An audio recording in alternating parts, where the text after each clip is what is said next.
আজকে বিকেলে আমাদের এখানকার বন্যার পরিস্থিতি আমরা দেখাইতেছি আপনাদের। আজকে নদীর পানি এবং মাঠের পানি অনেকটা কমছে বা শিথিল বলা যায়। আশেপাশে চারিদিকে পানিতে ডুবে গেছে, কিছু বাড়িঘর আছে সেখানেও পানি উঠছে, জনপথে যাতায়াত ব্যবস্থার বিঘ্ন ঘটছে এবং অবশেষে আমাদের এইখানে জনপ্রতিনিধিরা আসছিল, আসার পর থেকে এখানে কার্যক্রম শুরু হয়ে গেছে।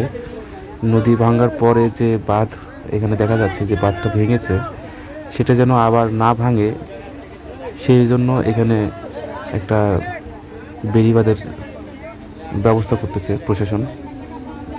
তো এইগুলো দেখে একটা কথা মনে হচ্ছে, সেটা হচ্ছে যে এইখানে প্রতি বছরই পানি, নদীর পানি যখন ভরে যায়, নদীর পানি ভরে যাওয়ার পরে এখানে নদীর পানিটা এই মাঠের ভিতরে পাস হওয়ার সম্ভাবনা থাকে বা ছোটোখাটোভাবে হলেও হয়।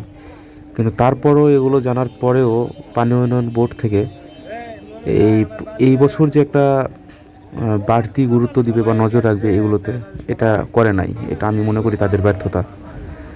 এখন দেখা যাচ্ছে যে এখানে এত লোকজন নিয়ে কাজ করা হচ্ছে, এত খরচ হচ্ছে এখানে, আবার আবার আপনার এই মাঠের যে ফসল এগুলো যে নষ্ট হয়েছে, সব কিছু মিলে যে ক্ষতিটা হচ্ছে অর্থনৈতিকভাবে। তো এইখানে যদি আগে থেকে পানি উন্নয়ন বোর্ড যদি ব্যবস্থা গ্রহণ করে থাকতো, তাহলে হয়তো বা কারোরই এত ক্ষতি হতো না, অর্থনৈতিকভাবে এরকমটা ক্ষতি হতো না। এখন তো ঠিকই লোকজন এসে এখানে কাজ করতেছে, প্রশাসন কাজে লাগাই দিছে। আগে কেন তাহলে এগুলোর গুরুত্ব সহকারে দেখে নাই? আসলে পানি উন্নয়ন বোর্ডের কাজটা কি, এটা আমার মানে মাথায় আসতেছে না। তাদের তো নজরে রাখা উচিত যে বর্ষার সময় কোন নদীতে কেমন পানি হয়, কোন সাইডে কোন জায়গায় ভাঙার সম্ভাবনা বেশি থাকে, তারা তো স্পট আর তো সিলেক্টেড করেই রাখে। তো তাহলে তাদের কাজটা কি, আমি এটা বুঝি না। এখন কত লোকের কত সমস্যা, যাতায়াত ব্যবস্থা থেকে শুরু করে, মাঠের ফসল থেকে শুরু করে, বসত বাড়ি থেকে শুরু করে সব কিছুতেই মানুষদের একটা বিপর্যস্ত অবস্থা। তো অবশেষে এইগুলোর কাজকর্ম চলতেছে, এটা দেখে ভালো লাগতেছে। কিন্তু আমি মনে করি প্রশাসনের বা পানি উন্নয়ন বোর্ডের আগের থেকেই এগুলো নজরে রাখা উচিত ছিল।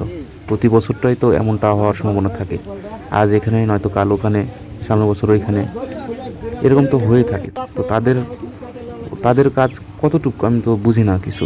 এগুলো বাঁধে, এগুলো বাঁধের ধার দিয়ে অনেক অনেক প্রযুক্তি আছে, বা অনেক প্রযুক্তি বলতে অনেক মাধ্যম আছে বা সিস্টেম আছে যেগুলো দিয়ে আপনারা বাঁধ রক্ষা করতে পারবেন। তো যাই হোক, আপনাদের সবাইকে দেখানোর চেষ্টা করছি সন্ধ্যার আগে বন্যা পরিস্থিতি বা এই বেড়িবাঁধের কী অবস্থা। সবাই ভালো থাকবেন, সুস্থ থাকবেন। আল্লাহ হাফেজ।